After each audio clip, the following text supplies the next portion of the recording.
सुप्रभात प्रिय विद्यार्थियों। इस वीडियो में सूचि पर्यावरणम के चौथे तथा पांचवें श्लोक की मैं चर्चा करने जा रहा हूं। आइए देखते हैं चौथा श्लोक। पहले सस्वर वाचन करने जा रहा हूं, ध्यान से सुनिए।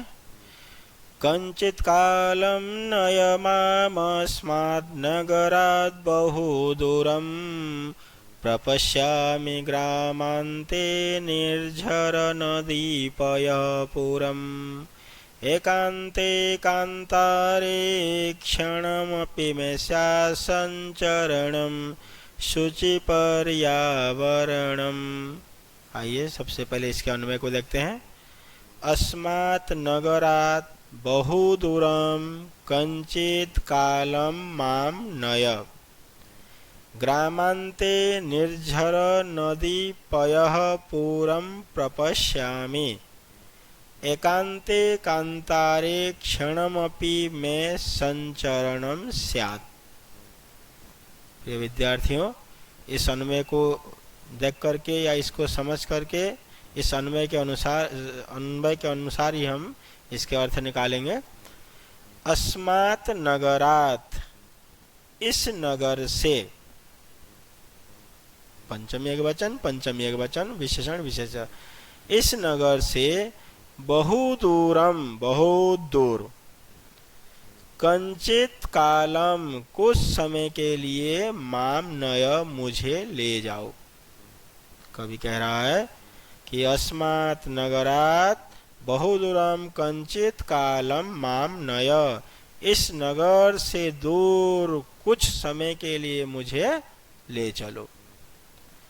ग्रामान्ते निर्झर नदी पयः पूरम, ग्रामान्ते गांव के अंत में, जहाँ गांव का सीमांत हो रहा है वहीं पर, ग्रामान्ते गांव की सीमा के अंत में, निर्झर झरने, नदी नदी, पयः पूरम तालाब या पानी से, पयः मतलब पानी, पानी से जो भरा हुआ जगह वो पयः पूरम, उसको तालाब को भी कहते हैं पयः पूरम। तो गांव के अंत में झरने, नदी और तालाबों से भरे हुए, अर्थात पानी से भरे हुए तालाब को प्रपश्यामि देखना चाहता हूं। एकांते कांतारे, एकांते कांतारे, एकांत जगह में, एकांत स्थान में, क्षणमपि में संचरणम स्यात्, क्षणमपि कुछ देर के लिए, कुछ समय के लिए, मैं मतलब मेरा, संचरणम स्यात् संचरण होना चाहिए, घूमना फिरना होना चाहिए, अर्थात मैं घूमना फिरना चाहता हूं। पूरे मीनिंग देखेंगे एक बार। इस नगर से बहुत दूर कुछ समय के लिए मुझे ले चलो। गांव के अंत में, अर्थात गांव के सीमा के अंत में, झरने, नदी और पानी से भरे हुए तालाब को प्रपश्यामि देखना चाहता हूँ। एकांत वन में या एकांत स्थान में कुछ देर के लिए मैं संचरण करना चाहता हूँ, अर्थात मेरा विचरण होना चाहिए, मेरा संचरण होना चाहिए। देखते हैं इसमें संधि विच्छेद शब्द कौन कौन से हैं। कंचित, कम प्लस चित, कंचित।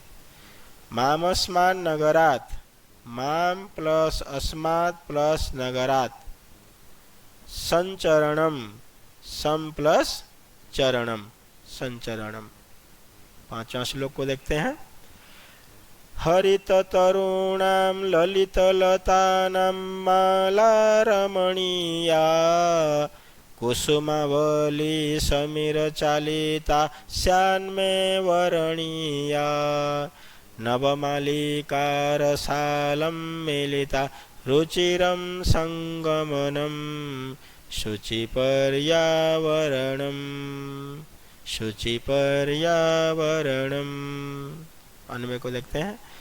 हरित तरुणाम ललित लतानां माला रमणीया वर्तते, या अस्ति भी कर सकते हैं। यहाँ पे ये शब्द जो है ना, जिसको हम ब्रैकेट में रख देते हैं, वो शब्द जो है ना ये श्लोक में नहीं रहता है। समीर चालिता कुसुमावलिः मे वर्णीया स्यात् नवमालिका रसालं मिलिता संगमनम रुचिरम। अर्थ को समझते हैं। हरित तरुणाम, यहाँ पे है तरु शब्द, षष्ठी विभक्ति एक वचन तरुणाम। हरे हरे पेड़ों की, हरे भरे पेड़ों की। ललित लतानाम, ललित मतलब सुंदर, लतानाम लताओं की, बेल जिसे क्लाइंबर भी कहते हैं इंग्लिश में। तो हरे हरे पेड़ों की और सुंदर लताओं की माला रमणीया, माला मतलब माला या पंक्ति, रमणीया बहुत सुंदर वर्तते है। समीर चालिता, समीर मतलब होता है हवा, समीरेण चालिता, समीर चालिता, यहाँ पे समास है, सामासिक शब्द। समीरेण चालिता, हवा के द्वारा चलाई गई अर्थात हवा के द्वारा हिलती हुई या हिलाई गई। कुसुम बलि ही, कुसुम मतलब फूल, आवली मतलब पंक्ति, यहाँ पे भी सामासिक शब्द है। कुसुमानम आवली ही कुसुमावली, तो फूलों की पंक्ति। मैं वर्णीय स्यात्, मेरे लिए वर्णीय हो अर्थात मैं इन्हें चुनना चाहता हूँ। फूल हवा के द्वारा हिलती हुई फूलों की पंक्ति मेरे लिए चुनने लायक है या मेरे लिए वर्ण करने योग्य है। नवमालिका, नवमालिका मालती फूल को कहते हैं, मालती। रसालम मतलब आम्रम, आम।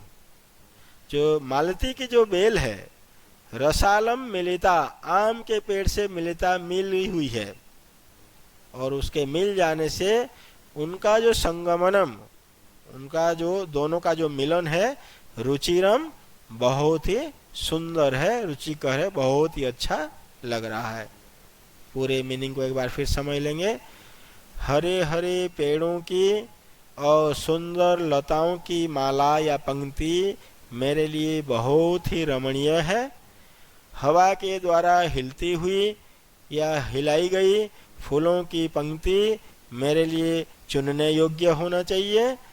और मालती आम के पेड़ों से मिली हुई है, जिसके कारण से उनका जो संगमन है, उनका जो मिलन है, वो बहुत ही रुचिरम है, सुंदर है, बहुत सुंदर लग रहा है। संधि विच्छेद शब्द को देखते हैं। कुसुमावली, कुसुम प्लस आवली, म में अ है, इधर आ है, दोनों मिलकर के आ बन गया कुसुमावली।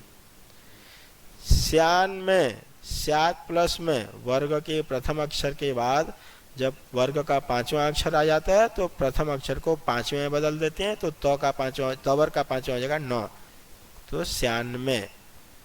समास विग्रह कुसुमावली, फूलों की पंक्ति, फूलों की पंक्ति, तो यहाँ पे हमको षष्ठी विभक्ति लगाना पड़ेगा कुसुम शब्द में, तो कुसुमानाम आवली ही। हवा के द्वारा चालित या हिलाई गई, हवा के द्वारा, तृतीया विभक्ति का चिन्ह है के द्वारा, तो समीर शब्द में तृतीया लगा देंगे, समीरेण चालिता, समीर चालिता, हवा के द्वारा हिलाई गई या हिलती हुई। तो प्रिय विद्यार्थियों, यदि मेरा ये वीडियो आप सबको पसंद आया तो इसे लाइक कीजिए, शेयर कीजिए, सब्सक्राइब कीजिए, मेरे चैनल को ज़रूर सब्सक्राइब कीजिए और एक बार घंटी बजा दीजिए, जिससे कि आप सबको मेरे द्वारा बनाए जाने वाले सभी के सभी वीडियो समय समय पर मिल सकें। थैंक यू, धन्यवाद। जय तो संस्कृतम, जय तो भारतम।